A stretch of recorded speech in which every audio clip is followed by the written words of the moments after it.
الحمد للہ رب العالمین، الصلاۃ والسلام علی رسولہ النبی الکریم وعلی آلہ واصحابہ اجمعین۔ الحمد للہ الذی ہدانا لہذا وما کنا لنہتدی لولا ان ہدانا اللہ۔ رب اشرح لی صدری ویسر لی امری واحلل عقدۃ من لسانی یفقہوا قولی، آمین یا رب العالمین۔ آج جیسا کہ آپ کو معلوم ہے کہ آج ہمارا پروگرام ہے استقبال رمضان کے حوالے سے۔ تو سب سے پہلے تو یہ بات بتائیے کہ استقبال کا مفہوم کیا ہے، کیا معنی ہے استقبال کے، تاکہ ہم اس مضمون کو پوری طرح سمجھیں۔ تو استقبال کیا ہوتا ہے؟ خوش آمدید کہنا ہوتا ہے کہ خوش ہو رہے ہوتے ہیں۔ جی، آگے بڑھ کے کسی کو ریسیو کرنا، لے لینا۔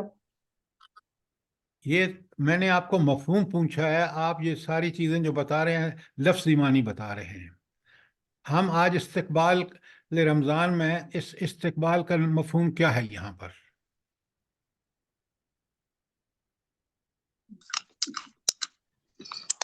سب سے پہلی بات غور سے سنیے، استقبال اس چیز کا کیا جاتا ہے، خوش آمدید آگے بڑھ کے اس کے سامنے خوش آمدید پیش کی جاتی ہے جو انتہائی معظم اور مکرم ہو، پہلی بات۔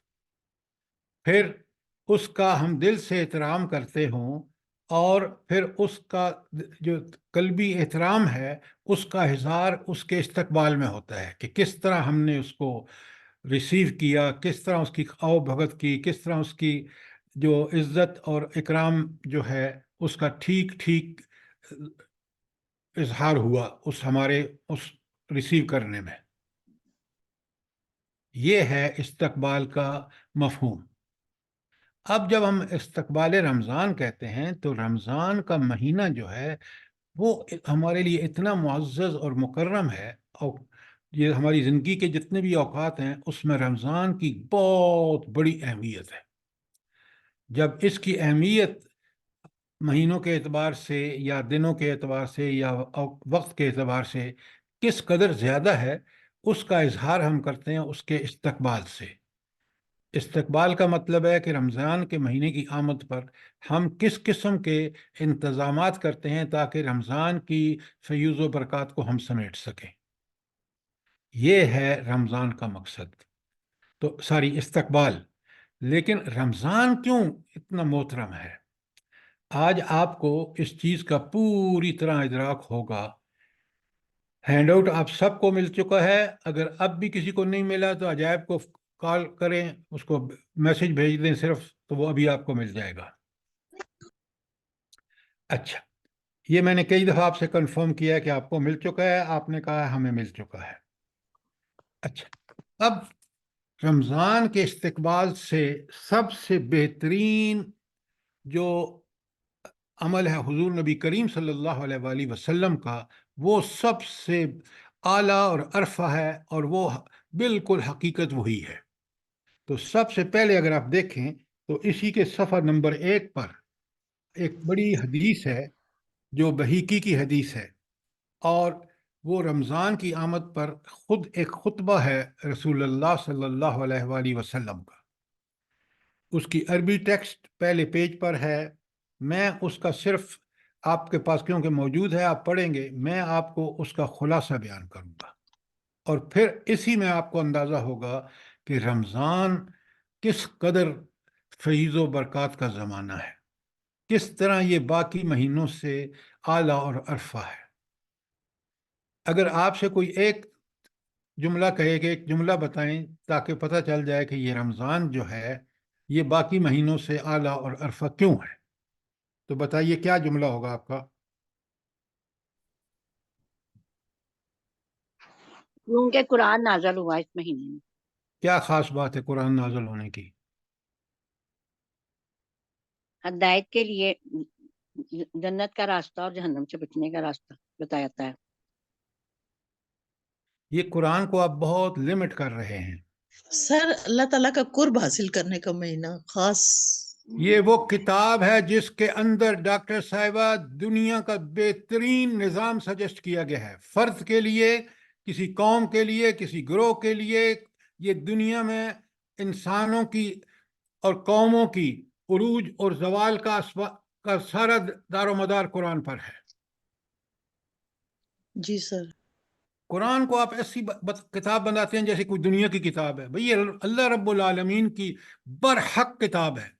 کوئی کتاب ایسی نہیں ہے کائنات میں جو یہ کلیم کرے کہ لا ریب فیہا، اس کی کسی بات میں کوئی شک نہیں ہے، عقیدے کے بارے میں ہو، عمل کے بارے میں ہو، ناکامی اور کامیابی کے بارے میں ہو۔ تو آپ اس کا استقبال کریں گے نہیں کریں گے؟ یقیناً ہمیں کرنا چاہیے۔ اگر ہم مومن ہیں، ہم صاحب ایمان ہیں، حضور نبی کریم صلی اللہ علیہ وآلہ وسلم نے دیکھیں کس طرح اس کا استقبال کیا ہے۔ آپ ذرا غور سے سنیں۔ سب سے پہلی بات، اسی حدیث کی میں خلاصہ بیان کر رہا ہوں، اس مبارک مہینے کی ایک رات شب قدر 1000 مہینوں سے بہتر ہے۔ کیا مطلب ہے؟ اس کی عبادت 1000 مہینے کو 83 سال بنتے ہیں، تو اس کی عبادت اللہ قبول کر لے تو وہ عبادت جو ہے وہ گویا آپ نے 30 سال عبادت کی ہے۔ تو اس رات میں جو ہے واجب ہے ہمارے اوپر کہ ہم جو ہے اس رات میں اللہ رب العالمین کا شکریہ ادا کریں۔ تو پہلی جب یہ عظمت والا اور برکت والا مہینہ شروع ہو تو اس مہینے میں ایک رات ایسی ہے جو 1000 مہینوں سے بہتر ہے۔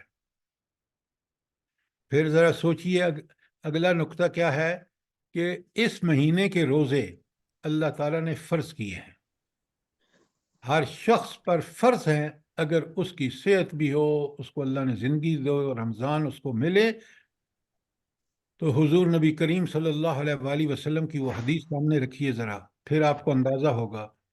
آپ صلی اللہ علیہ وسلم واز کرنے کے لیے ممبر پہ چڑھ رہے تھے، پہلی سیڑھی پہ پاؤں رکھا تو فرمایا آمین، دوسری پہ پاؤں رکھا تو فرمایا آمین، تیسری پہ پاؤں رکھا تو پھر فرمایا آمین۔ اب جب آپ کا خطبہ ختم ہوا تو صحابہ تو آپ کو پتہ ہے وہ تو نبی کریم صلی اللہ علیہ وآلہ وسلم کے ہر عمل کو بالکل پوری پابندی سے کرتے تھے۔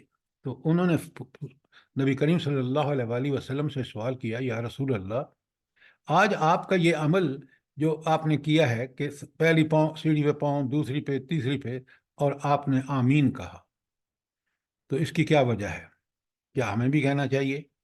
حضور نے فرمایا سنو، میں جب پہلی سیڑھی پہ پاؤں رکھا تو جبرائیل امین آئے اور انہوں نے کہا کہ ستیہ ناس ہو جائے اس شخص کا جس نے رمضان پایا اور پھر اس نے اپنی بخشش کا اہتمام نہیں کیا۔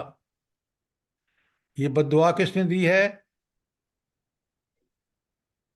جبرائیل۔ اور آمین کس نے کہی ہے؟ حضور صلی اللہ علیہ صلی وسلم۔ اللہ علیہ اب وسلم۔ اس کی قبولیت کا کوئی شبہ ہو سکتی ہے؟ تو آپ ذرا غور سے دیکھیے کہ کتنی یہ روزے فرض کیے گئے ہیں۔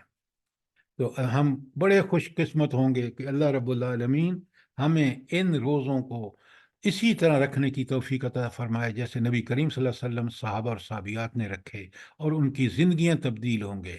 آج ان جیسا نبی کریم صلی اللہ علیہ وآلہ وسلم جیسا انسان جو قرآن و سنت پہ اس طرح عمل کرتا ہو کہ اللہ تعالیٰ نے اسی کو نمونہ ٹھہرایا ہو، کوئی انسان نہیں ہے ان کے علاوہ۔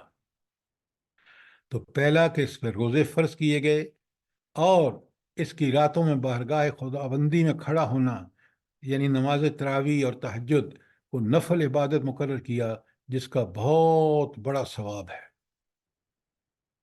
آپ دیکھیں کہ کتنا بڑا یہ بابرکت مہینہ ہے۔ اور پھر فرمایا، دیکھیں غور سے دیکھیں، جو شخص اس مہینے میں اللہ تعالیٰ کی رضا اور اس کا قرب حاصل کرنے کی کوئی غیر فرض عبادت یعنی سنت یا نفل ادا کرے تو اس کے دوسرے زمانے کے فرضوں کے برابر اس کا ثواب ملے گا۔ آپ ذرا اندازہ کریں، یہ تو ہے نا نوافل اور سنتوں کا، اور اگر اس نے فرض رمضان میں ادا کیا تو اس کو 70 فرضوں کا اجر ملے گا۔ سبحان اللہ و بحمدہ، سبحان اللہ۔ ہم سب تیاری کریں اور اس سے وہی فیض و برکات حاصل کریں جو خود نبی کریم صلی اللہ علیہ وآلہ وسلم نے اپنے خطبے میں فرمائی۔ اگلا پوائنٹ ہے، یہ صبر کا مہینہ ہے اور صبر کا بدلہ جنت ہے۔ قرآن میں آپ دیکھ لیں، اس کی تشریح آگے آئے گی جب میں حدیث بیان کروں گا الگ سے۔ اچھا، صبر کی تربیت بڑی ضروری ہے، ورنہ خود قرآن کہتا ہے کہ انسان کو جب اللہ تعالیٰ نے پیدا کیا تو وہ انسان عجولہ ہے، بڑا جلدی کرنے والا ہے، بے صبرہ ہے۔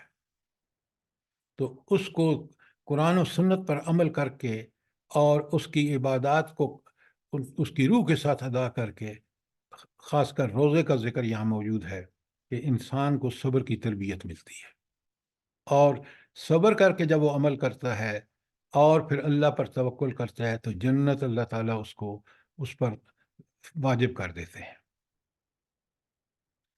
پانچویں بات، یہ ہمدردی اور غمخواری کا مہینہ ہے۔ کیا مطلب ہے؟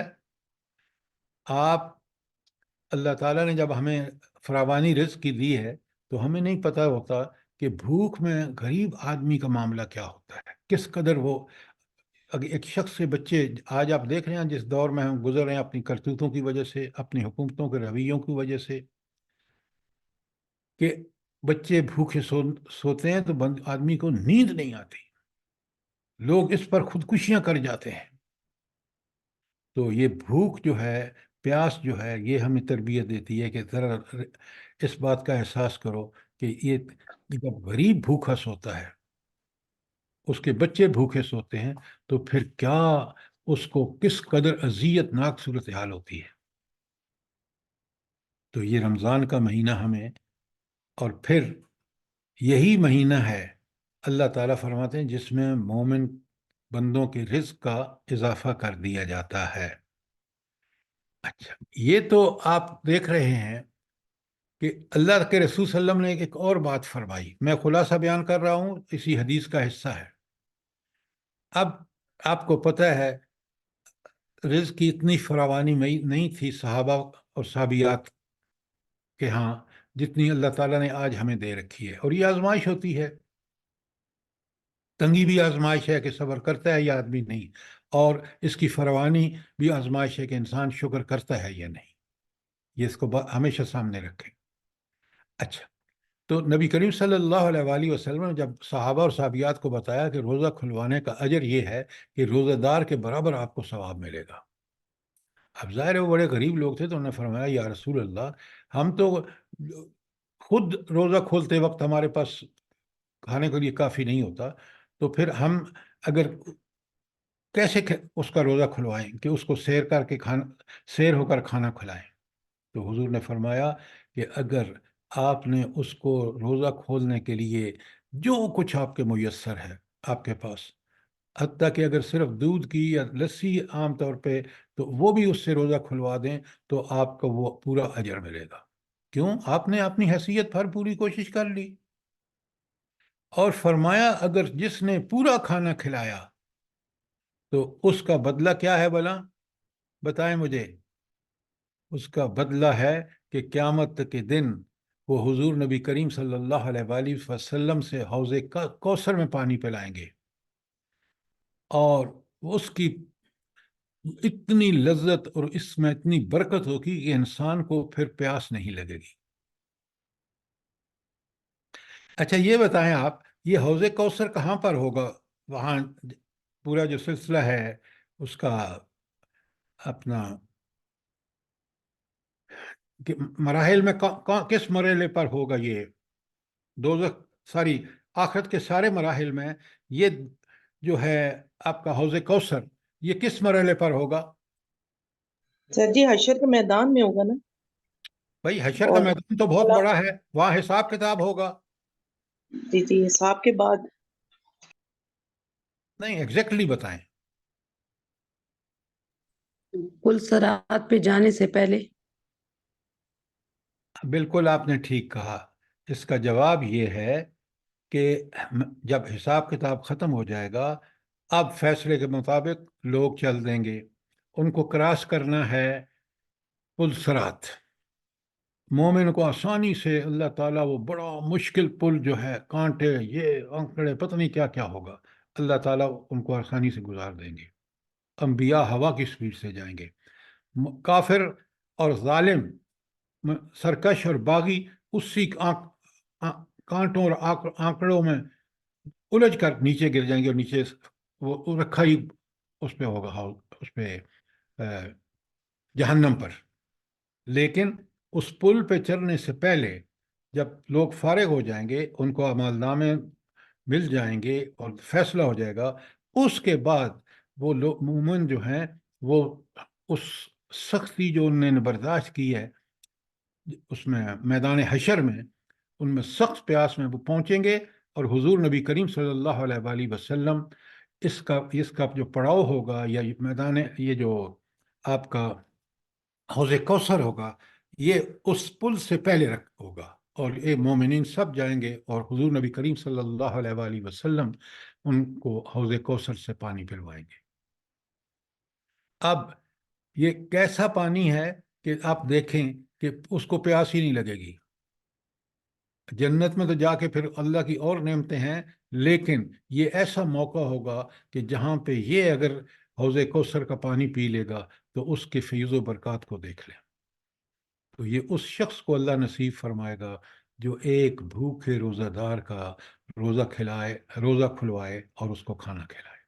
اب ذرا آپ اندازہ کریں۔ پھر حضور نے فرمایا، بڑے غور سے سنیں، اس کا ابتدائی حصہ رحمت کا ہے، درمیانی مغفرت کا ہے، اور آخری حصہ دوزخ سے رہائی کا ہے، آزادی کا ہے۔ اچھا، پہلا حصہ کس کے لیے رحمت کا ہوگا بنا؟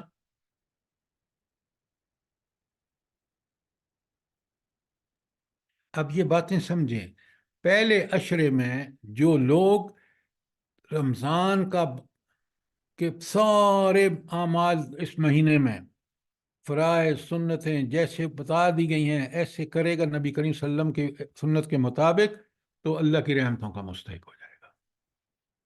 یہ ہوگا پہلے عشرے میں۔ اسی کو کنٹینیو کر کے دوسرے عشرے میں جب آدمی پہنچے گا، اللہ تعالیٰ اس کے سابقہ گناہوں کو معاف کر دیں گے۔ اور جب تیسرا عشرہ ہوگا تو پھر اب کیونکہ رحمت بھی اس کو مل چکی ہے، مغفرت گناہوں کی بھی معافی ہو چکی ہے، تو تیسرے عشرے میں اللہ تعالیٰ اس کو دوزخ کے ہر قسم کے عذاب اور جہنم کے آگ سے نجات دے دیں گے۔ اور قرآن میں آپ پڑھ چکے ہیں کہ جس کو دوزخ سے بچا لیا گیا اور جنت میں داخل کر دیا گیا، فقد فاز، کامیاب وہ ہے۔ جنت میں داخلہ مل گیا، جہنم سے بچ گیا، یہی مومن کی پوری زندگی میں کوشش ہونی چاہیے۔ یہ حضور اپنے خطبے میں فرما گئے، اور پھر فرمایا کہ جو آدمی اس مہینے میں اپنے غلام اور خادم کے کام میں تخفیف اور کمی کر دے گا، اللہ تعالیٰ اس کی مغفرت فرما دے گا اور اس کو دوزخ سے رہائی اور آزادی دے دے گا۔ عام طوروں میں ہمارے خادم اور جو غلام ہوتے ہیں ان کی بڑی محنت کرنی پڑتی ہے ان کو، لیکن رمضان میں روزے کی وجہ سے جو کوئی ان مالک اس کو تخفیف کر دے گا، کمی کر دے گا، تو اللہ تعالیٰ اس کے ساتھ بھی مغفرت کا معاملہ کرے گا۔ یہ تھے آپ سر جی ایک بات پوچھنی ہے۔ اب کئی لوگ ایسے ہوتے ہیں جو روزہ نہیں رکھتے اور راشن ہم سے مانگتے ہیں کہ راشن دو ہمیں، اور ہمیں ہم تو دے دیتے ہیں کہ اجر بڑا ہے، اور پتہ چلتا ہے کہ ان میں روزے دار نہیں ہوتے، تو اس کے بارے میں کیا کہتے ہیں آپ؟ ہاں، میں آپ کو ایک چھوٹا سا واقعہ بھی سمجھا دیتا ہوں تاکہ آپ کو پوری طرح سمجھ آ جائے۔ یہاں اسلام آباد میں ایک مسجد ہے، مسجد رحمت للعالمین F8 میں۔ انہوں نے بڑے سارے پروجیکٹ، بڑا نیک شخص ہے ڈاکٹر عبید الرحمان جو اس کے امام ہیں، تو انہوں نے اس جمعے کے خطبے میں ہمیں بتایا، کیونکہ انہوں نے وہاں بہت سارے شعبے کھول دیے ہیں، غریبوں کی مدد، بیواؤں کی، یتیموں کی، ان کے کپڑے، جوتے، سب کچھ۔ لیکن وہ بڑی تفتیش کرنے کے بعد دیتے ہیں کہ واقعی آدمی مستحق ہے یا نہیں۔ انہوں نے کہا ہم نے اس بات کا اعلان کر دیا اور جتنے مسجد کے سامنے مانگنے والے لوگ ہیں ان میں سے ایک بھی نہیں آیا، کیونکہ اس کو پتا تھا کہ ہمیں وہاں ثابت کرنا پڑے گا۔ تو یہ جو پھیری پر مانگنے والے ہوتے ہیں، موبائل لیے کھڑے ہوتے ہیں اس پہ آپ کے سگنل پر، خدا کے لیے ان کو پیسہ نہ دیجیے۔ آپ غربا کو حقیقی انٹرویو کرنے میں کوئی دیر نہیں لگتی۔ اب یہ لوگ اگر آپ کے ہاں سے آٹا اور کھانا جمع کر کے اور گھر میں سٹور کر لیں کہ مزے اڑائیں گے اور روزے دار رہ جائیں تو پھر آپ نے زیادتی کی ہے نا۔ تو لہٰذا پہلے اچھی طرح چیک کر لیں اور پھر غریب کا حق غریب کو دیں، غریب کا حق ایسے شعبدہ باز کو مت دیں۔ یہ آپ کا اور میرا فرض ہے۔ اور اگر ہم عوام لوگوں کے درمیان رہتے ہیں، لوگوں کے حالات سے واقف رہتے ہیں، تو ہمارے پاس بہت اس حوالے سے معلومات ہوتی ہیں کہ یہ بندہ ڈیزرونگ ہے، یہ نہیں ہے۔ اس لیے کوئی ہمیں دھوکہ دے کے اور غریب کا مال نہ لے۔ بات کلیئر ہے؟ جی سر، جزاک اللہ۔ اچھا، اب آئیے، حدیث ہے آپ کے سامنے۔ حضرت سلیمان فارسی رضی اللہ تعالیٰ عنہ کہتے ہیں کہ ماہ شعبان کی ایک آخری تاریخ کو رسول اللہ صلی اللہ علیہ وسلم نے ہمیں خطبہ ارشاد فرمایا اے لوگو، تم پر ایک عظمت اور برکت والا مہینہ سایہ فگن ہو رہا ہے، لہٰذا کیا مطلب تھا کہ اس کی تیاری کرو، اس کے اندر اپنی زندگی میں اللہ تعالیٰ سے مغفرت حاصل کرو اور یہ سارے کام۔ اور پھر فرمایا شہر فیہ لیلۃ خیر من الف شہر، اس میں ایک رات ایسی ہے 1000 مہینوں سے بڑھ کر ہے۔ آگے آ رہا ہے، میں وہاں تفصیل سے ہم دیکھیں گے کہ اس رات کے تلاش کرنے میں ہمیں کیا کرنا چاہیے۔ اچھا، یہ جو اس حدیث میں آپ دیکھ رہے ہیں کہ ایک تقدیر، یعنی وہ رات ہے جس میں اللہ تعالیٰ تقدیر کے فیصلے نافذ کرنے کے لیے فرشتوں کے سپرد کر دیتا ہے، اور اس کی تائید سورہ دخان میں ہوتی ہے۔ اب یہ جو سورہ دخان میں بھلا کون سی رات، کیا آیت ہے وہ، جلدی بتائیں۔ فیہا یفرق کل امر حکیم۔ جزاک اللہ، جزاک اللہ۔ یہ ہم سب کو پتہ ہونا چاہیے کہ وہ، اچھا اب یہ فیہا نیچے لکھا ہوا ہے فیہا یفرق کل امر حکیم، ہر بات، اس بات جو حکیمانہ فیصلے، اللہ کے فیصلے حکمت پر مبنی ہیں، یاد رکھیں۔ ہمیں چیزیں ہمارے سامنے جب آتی ہیں تو ہمیں ہمیشہ خیال رکھنا چاہیے کہ یہ اللہ کا فیصلہ ہے، اس میں حکمت ہے۔ لہٰذا یہ وہ رات ہے کہ وہ سارے فیصلے جو حکمت پر مبنی ہوتے ہیں، اللہ تعالیٰ ان کے فیصلے کر کے ان کے نفاذ کے لیے کہ کس وقت کون سا فیصلہ نافذ ہونا ہے، وہ فرشتوں کو کے حوالے کر دیتے ہیں، اور فرشتے اس کو من و ان اسی طرح نافذ کر دیتے ہیں۔ میں نے آپ کے سامنے یہ لیلۃ القدر کی پوری ساری سورہ قدر کی تشریح بیان کر چکا ہوں کہ انا انزلناہ فی لیلۃ القدر، اللہ اکبر۔ اس میں جو 2 لفظ ہیں نا وہ بڑے زبردست ہیں۔ انزلناہ، کہ ہم نے اس قرآن کو نازل کیا، ہو ضمیر قرآن کی طرف ہے، تو یہ کسی کی اس پہ درخواست پہ نہیں نازل کیا گیا، یہ رب نے اپنے احکامات جو حکمت اور اس کے کامل علم پر مبنی ہے اس نے نازل کیا ہے، لہذا اس کے اندر جو کوئی چیز ہے لا ریب فی، اس میں کسی شک و شبہ کی گنجائش ہی نہیں۔ اور یہ لیلۃ القدر اسی لیے بابرکت ہے کہ اس میں قرآن نازل ہوا۔ اچھا، یہاں ایک بڑی مزے کی بات ہے کہ صرف قرآن، لیلۃ القدر ہی نہیں بابرکت ہو گئی قرآن کی وجہ سے۔ شہر رمضان الذی انزل فیہ القرآن ھدی للناس وبینات من الھدی والفرقان، رمضان کا وہ مہینہ بابرکت ہو گیا جس میں قرآن نازل ہوا، سبحان اللہ۔ اور جس نبی پر نازل ہوا وہ نبی رحمت للعالمین ہو گیا، پورے جہانوں کے لیے رحمت، کیونکہ اس پر وہ قرآن کلام نازل ہوا اللہ کا، جو اتنا بابرکت، جو اتنا کامل اور اکمل، اور جس کی حفاظت بھی خود رب العالمین نے لے لی. تو یہ تو ہو گیا قرآن مہینہ، یہ ہو گئی رات، یہ ہو گیا نبی. اور جو فرشتہ لے کے آیا، سورہ نمل کی 102 میں اللہ تعالیٰ فرماتے ہیں کل نزلہ، اے نبی صلی اللہ علیہ وسلم اعلان کیجئے کہ ہم نے نزلہ، میں نے نازل کیا. کس پر؟ روح القدس. فرشتے کا نام کیا رکھ دیا جبرائیل کا؟ روح القدس، پاکیزہ روح. اور کس کی طرف سے آیا ہے؟ من ربک، تیرے رب کی طرف سے، جس نے تیری جسمانی ہر چیز کا بندوبست دنیا میں رکھ دیا. زمین میں اگنے والی ہر چیز میں وہ سارے وٹامنس ہیں جو ہماری جسمانی ڈیولپمنٹ کے لیے ضروری ہے. تو اللہ تعالیٰ نے ہماری روحانی، کیونکہ انسانی جسم دو چیزوں پر مشتمل ہے، جسم اور روح. جب روح نکل جاتا ہے تو جسم بیکار. تو اس روح کے لیے پوری غذا جو ہے اس کی یہ قرآن سے، آسمان سے نازل ہوئی. اور من ربک بالحق، یہ حق کے ساتھ نازل ہوا ہے، یہ حق لے کے نازل ہوا ہے. اللہ تعالیٰ نے نزول قرآن کے وقت اسپیشل بندوبست کیا. آسمانوں پر وہ جو شیاطین تھے وہ ایک حد سے آگے جا ہی نہیں سکتے تھے تاکہ اس میں انٹرفیئر نہ کرے وہی میں. پھر اسی بات کو قرآن کی سورہ شعراء میں فرمایا نزل بہل روح الامین، اس کو ایک امانت دار فرشتے نے نازل کیا. تو دو نام آئے ہیں، روح القدس اور روح الامین.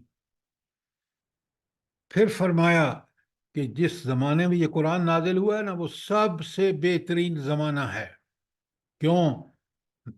نبی کریم صلی اللہ علیہ وآلہ وسلم پر 23 سالوں میں جب نازل ہوا تو 13 سال کے بعد 14ویں سال مکے میں، مدینے میں حکومت قائم ہو گئی، اور پھر اس قرآن کا نفاذ بھی ہو گیا. اس قرآن کے تحت اس کے احکامات نافذ بھی ہو گئے، جنگیں اور غزوات اور سرائے لڑے گئے، اور پھر قرآن کو غلبہ حاصل ہوا جزیرۃ العرب میں. تو فرمایا خیر القرون قرنی، میرا زمانہ، کیونکہ اس میں قرآن نازل ہوا، قرآن نافذ ہوا، یہ بہترین زمانہ ہے. اور عام انسانوں کے لیے بڑی اہم حدیث ہے، کاش ہم سمجھیں. ہم تو مرتے ہیں کہ ہمارے ہاں جو بچہ پیدا ہوا ہے وہ کس اسکول میں جائے گا، اس پیدائش سے پہلے فکر لاحق ہو جاتی ہے. کس طرح انگریزی بولے گا؟ آپ سکھائیے، انگریزیوں بھی سکھائیے، کالجوں اور یونیورسٹیوں میں پڑھائیے، لیکن اس کو مسلمان بنانا نہ بھولیے. کیوں؟ خیرکم من تعلم القرآن وعلمہ، تم میں سے بہتر وہ ہے جو قرآن سیکھے اور قرآن سکھائے. تو انسانوں میں بھی وہ بہتر جو قرآن کو سیکھے اور قرآن کو سکھائے. آج آپ دیکھ لیں ہمارے معاشرے میں یہ چیز ناپید ہے. نہ ہم خود قرآن سیکھتے ہیں، سیکھ کر اس پہ عمل کرتے ہیں، اور نہ اپنے بچوں کو. اور آپ دیکھ لیں ڈگریوں کے ڈھیر ہیں، لیکن اتنی جہالت ہمارے اوپر مسلط ہے. قانون کے پیشے میں ججز کو دیکھ لیں، اور حکمرانوں کو دیکھ لیں، عوام الناس کو دیکھ لیں، جن کے ہاں پیسے کی فراوانی ہے ان کو دیکھ لیں، سود جیسی لعنتوں کو دیکھ لیں. تو لہٰذا یہ ہے وہ بات جو قرآن ہمیں کھول کھول کے بتا رہا ہے کہ قرآن سے تمہاری زندگی تو فرد ہو یا جماعت ہو. میں نے کئی دفعہ حدیث آپ کے سامنے بیان کی ہے، وہ ہمیشہ یاد رکھنے کی اور اس کو پوری طرح ادراک کر کے. اللہ کے رسول صلی اللہ علیہ وآلہ وسلم نے فرمایا، حضرت عمر راوی ہیں، ان اللہ یرفع بہذا الکتاب اقواما، قومیں اسی قرآن سے ترقی کے منازل طے کریں گی. وہ یدعو بہ آخرین، اور اسی قرآن کو چھوڑ کر وہ تنزل اور پستی کا شکار ہوگی. تاریخ پوری گواہ ہے، دیکھ لیں. تو لہٰذا شب قدر میں جو قرآن نازل ہوا، جو کتاب نازل ہوئی، وہ سراسر سلامتی کی کتاب ہے، انسانیت کے لیے سلامتی کا پیغام ہے. اور اس کو قبول کرنے والے بھی سلامتی کی زندگی گزاریں گے، اور آخرت میں بھی انہیں سلامتی نصیب ہوگی. یہ سلامتی کب ملے گی بھلا؟ جس کی ساری باتیں ہو رہی ہیں، کب انسان کو یہ سلامتی حاصل ہوگی قرآن سے؟ جلدی بتائیں. سر زندگی میں بھی اور روزے آخرت بھی. یہ سلامتی نصیب ہوگی جب اس قرآن کو پڑھیں گے، سمجھیں گے، اس کے مطابق زندگی گزاریں گے، اس کو اپنی زندگی کا فرد بھی اور قومیں بھی اور حکومتیں بھی جو اس قرآن کو اپنا رہنما بنا لیں گی، ان کے لیے سلامتی کا پیغام ہے. یہ سلامتی ایسا نہیں ہے کہ قرآن پڑھ کے سلامتی مل گئی. قرآن پہ عمل کر کے، اس کے مطابق بدی کو مٹا کے، نیکی کو فروغ دے کر، امر بالمعروف اور نہی عن المنکر کا فریضہ ادا کر کے پھر آپ کو سلامتی ملے گی. یہ جو لوگ سمجھتے ہیں نا بس ہم تو سلامتی کے لیے آئے ہیں، نہیں، سلامتی ہوگی، کفر مٹے گا، ظلم مٹے گا. اور کس طرح؟ جس طرح قرآن نے حکم دیا ہے، پھر سلامتی نصیب ہوگی. بات کلیئر ہے نہیں کلیئر؟ بے شک سر، بے شک، بالکل صحیح. اب سنیں اس رمضان کی برکتیں. بخاری اور مسلم کی حدیث آپ کے سامنے ہے. من قام رمضان ایمانا واحتسابا، جس نے ایمان کے ساتھ اور طلب ثواب کے ساتھ رمضان کا قیام کیا، کہ رمضان میں اپنی پوری ایمان کے تقاضے اور اپنا احتساب کر کے برائیوں کو چھوڑا، نیکیوں کو اپنا لیا، تو کیا اس کے لیے اللہ تعالیٰ کے رسول صلی اللہ علیہ وآلہ وسلم فرماتے ہیں غفر له ما تقدم من ذنبه، تو اس کے پہلے گناہ بخش دیے جائیں گے. اب ذرا غور فرمائیے کہ اس مہینے کا استقبال نہ کرنا کتنی بڑی بدبختی ہوگی. اچھا، اب یہ جو گناہوں کی معافی ہے نا، اس میں ایک بات یاد رکھیں کہ گناہوں کی معافی کے لیے سچی اور توبہ، جسے توبۃ النصوح کہتے ہیں، وہ ضروری ہے. لیکن جو انسانوں کے گناہ، حقوق العباد کے حوالے سے جو گناہ کیے ہوں گے، کسی کا مال مارا، تو جب تک اس سے معافی نہیں کرائے گا، اللہ تعالیٰ معاف نہیں کرے گا. تو ذرا ان ایکسپشن کو دیکھ لیجیے. اور میں نے آپ سے شروع میں کہا تھا کہ یہ جو لیلۃ القدر ہے، اس کے بارے میں نبی کریم صلی اللہ علیہ وسلم نے ہمیں واضح ہدایت دے دی. فرمایا کہ نبی کریم صلی اللہ علیہ وسلم نے رمضان کی آخری 10 راتوں میں اس لیلۃ القدر کو تلاش کرنے کا حکم دیا. کیا مطلب ہے اس کا؟ کہ آپ کو آخری عشرے کی طاق راتوں کو جو ہے اس میں آپ کو تلاش کرنی ہوگی لیلۃ القدر. اور تلاش کرنے کے لیے آپ کو پوری رات جو ہے وہ عبادت، اللہ سے تعلق، دعائیں، اور اس کے لیے دعائیں بھی ہمارے پاس موجود ہیں نبی کریم صلی اللہ علیہ وآلہ وسلم کی. تو جب یہ ہم کام کریں گے تو انشاءاللہ یہ جو لیلۃ القدر ہے، خیر من الف شہر، جو 1000 مہینوں سے بہتر ہے، انشاءاللہ اس کا اجر ہمیں مل کے رہے گا. کوئی سوال؟ آگے چلیں. اللہ تعالیٰ فرماتے ہیں جعل اللہ صیامہ فریضۃ وقیام لیلۃ تطوعا، اس مہینے کے روزے اللہ تعالیٰ نے فرض کیے ہیں، اور اس کی راتوں میں بارگاہ خداوندی میں کھڑا ہونا، یعنی نماز تراویح اور تہجد وغیرہ، یہ نوافل ادا کرنا، اس کا بہت بڑا ثواب ہے. تو پھر ہمیں اس مہمان کی، جو ہمارے لیے کتنا اللہ کے ہاں تعلق پیدا کرنا کے لیے، اللہ سے گناہوں کی معافی کے لیے یہ مہینہ کتنا اہم ہے، تو ہمیں پوری طرح اہتمام کرنا چاہیے استقبال کا، یا نہیں؟ پھر اچھا، پورے پورے قرآن مجید میں روزے کا ذکر جو ہے وہ سورہ بقرہ کے ایک پورا رکوع ہے، اس میں آیا ہے. اور اس کی آیت جو ہے روزے کے بارے میں، اہم ترین آیت جو ہے یا ایھا الذین آمنو، خطاب کس سے بلا؟ کس سے ہے خطاب؟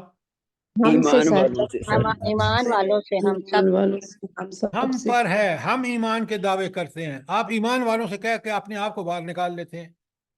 یہ سر سارے ہم کہتے ہیں مسلمانوں کو بشمول میں پڑھ رہا ہوں، یہ میرے اوپر پہلے، اور آپ سن رہے ہیں آپ پر سب سے پہلے کہ آپ خطاب اللہ تعالیٰ فرما رہے ہیں.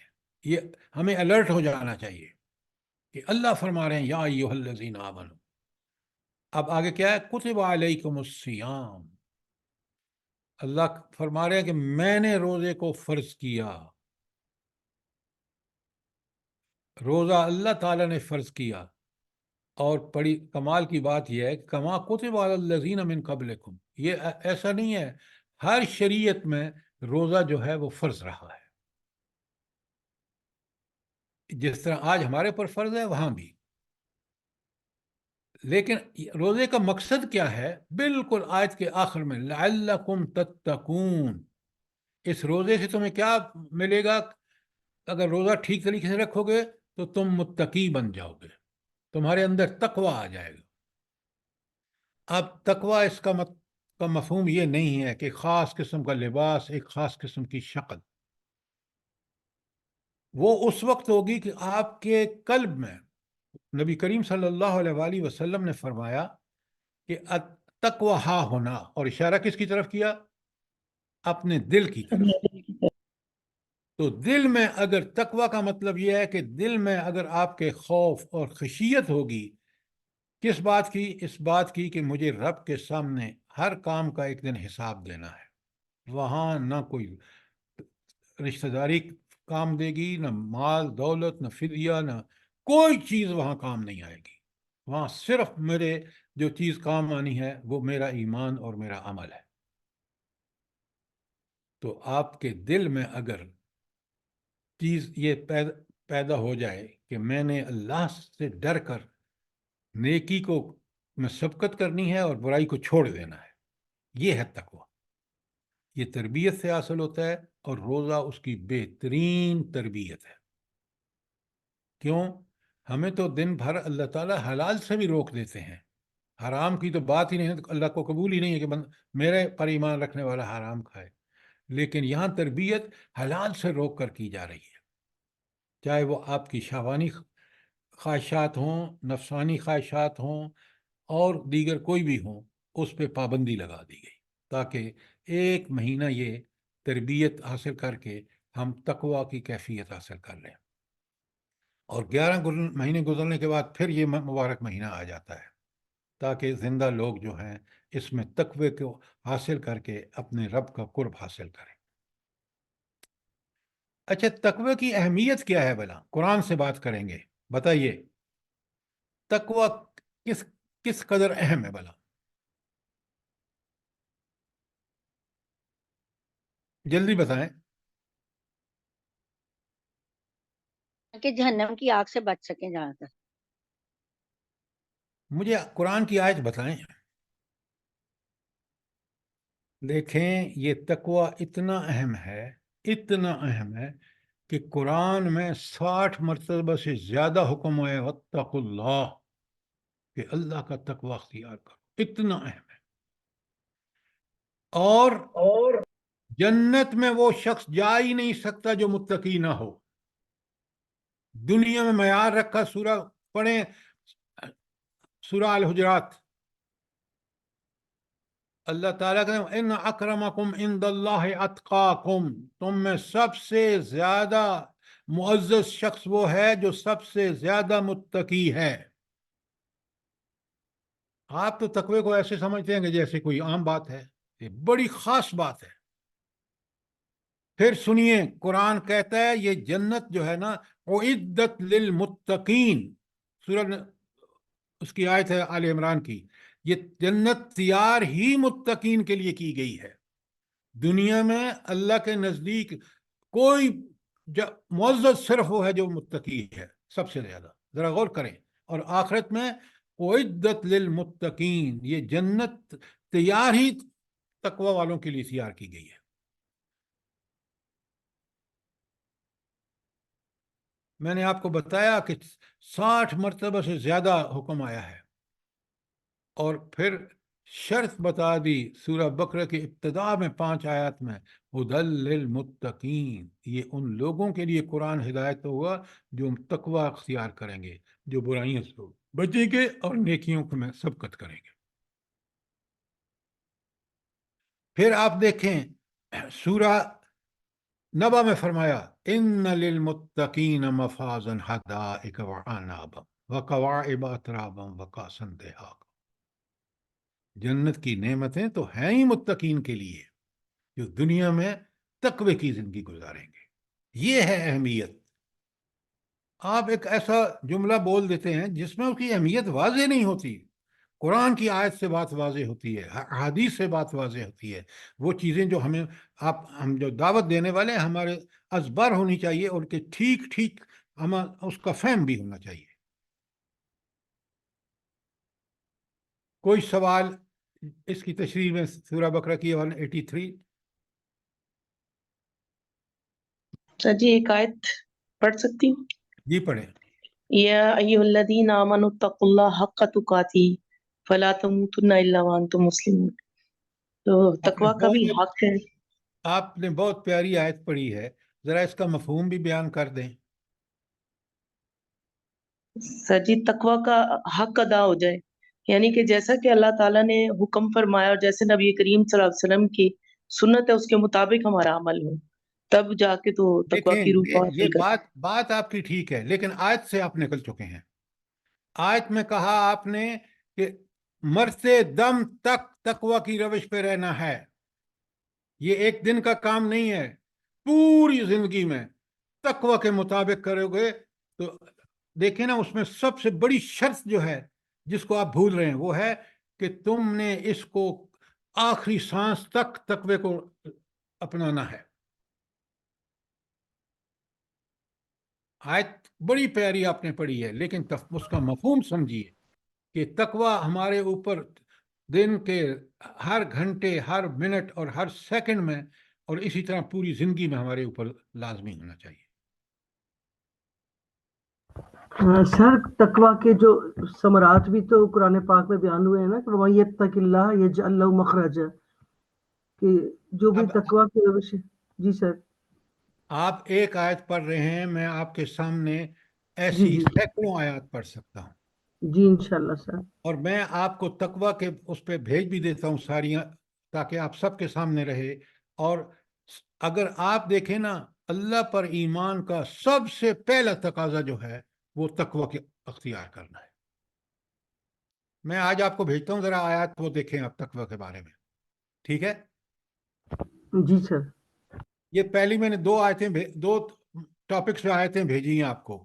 ایک قرآن کے بارے میں 8 پیجز کی, اور ایک نبی کریم صلی اللہ علیہ وآلہ وسلم کے بارے میں, وہ بھی 8 پیجز کی ہے. مل چکی ہے نا آپ کو؟ جی سر. آواز آپ کی نہیں آ رہی, ایک خاتون کہہ رہی ہے مل چکی ہیں. جی سر جی مل سر, چکی جی ہے. سر, جی سر, جزاک اللہ, جزاک جی سر مل گئی, جزاک اللہ. میں نے اس لیے نہیں بھیجی آپ کو کہ آپ مجھے جزاک اللہ کہیں, میں نے اس لیے بھیجی ہیں کہ پوری پکچر قرآن خود اپنے حوالے سے قرآن کیا چیز ہے, پورا 8 پیجز کی آیات ہے. نبی کریم صلی اللہ علیہ وآلہ وسلم کا مقام و مرتبہ, اللہ نے کیوں ان کو ہمارے لیے نمونہ قرار دیا ہے. قرآن کے 8 پیجز پہ آیات آپ کے سامنے موجود ہیں. آپ ان کو پرنٹ کرا کے فائلیں بنائیں, تاکہ کل آپ بھی, آپ کی اولادیں, اور آپ جس کو دعوت دینا چاہیں وہ ساری آیات آپ کے سامنے ہوں گی. یہ چیزیں آپ پر لازم ہو جاتا ہے کہ آپ اللہ کے دین کی دعوت کا پوری طرح اہتمام کریں. جی سر. اور یہ ساری آیات اور یہ ساری احادیث جو میں آپ کو بھیجتا ہوں, یہ آپ کے لیے بہترین ذریعہ ہوں گی. انشاءاللہ سر. ذرا مہربانی کیا کریں, ان کو صرف واٹس ایپ دوسرے طرح نہ ٹریٹ کیا کریں. یہ اللہ اور اس کے رسول صلی اللہ علیہ وآلہ وسلم کے فرامین ہیں. ان کے ساتھ ہمارا رویہ بڑا مختلف ہونا چاہیے, ورنہ قیامت کے دن اگر ہم نے بھی ایسے ہی اس کو واٹس ایپ سمجھ رکھا کہ جیسے دوسرے آتے ہیں, تو نعوذ باللہ یہ تو بڑی اللہ تعالیٰ کی اور اس قرآن کی ناقدری ہوگی. سر مجھے نہیں یہ آئے پیش ہوئی ہے, جی مجھے نہیں پیش ہوئی ہے, دونوں میں.